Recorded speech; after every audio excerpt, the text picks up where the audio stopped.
The money changers went out of business, and there was no longer as much profit in smuggling goods across to Europe, although it still goes on almost by force of habit. Now there's a new move on the checkerboard of Tangier's history. The government has declared a miniature free zone within the port, and work has already started on the installations.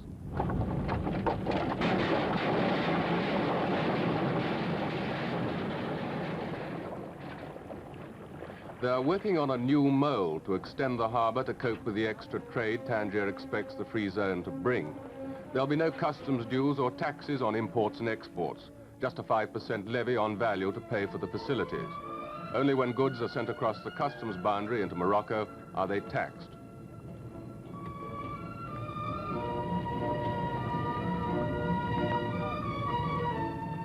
The free zone has started in a small way in the docks.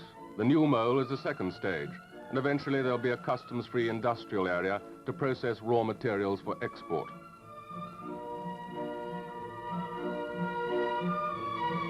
The smugglers give the idea a cautious welcome.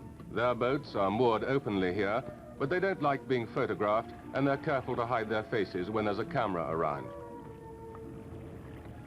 But I found one ex-smuggler willing to talk. He's a Canadian, Steve Tarouk. What was smuggling in Tangier like in the old days?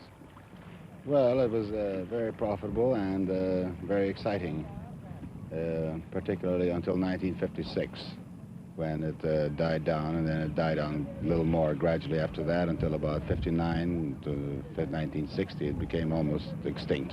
Now, I see some contraband boats in here now. Does this mean that smuggling still goes on from here? No, these contraband boats that are here now are here for layover and for repair in between trips, but the smuggling going on in the Western Mediterranean now operates out of Gibraltar. What sort of smuggling is this out of Gibraltar? Well, they have one, for example, there is the smuggling to Spain. There are about 12 boats running out of Gibraltar to Spain. They carry almost everything into Spain. Consumer goods, typewriters, records, recording equipment, American cigarettes too. Cigarettes above all always have remained the mainstay here. And then there are boats running to Sicily on a new system entirely, where air sea rescue ships, or MTBs, run all the way.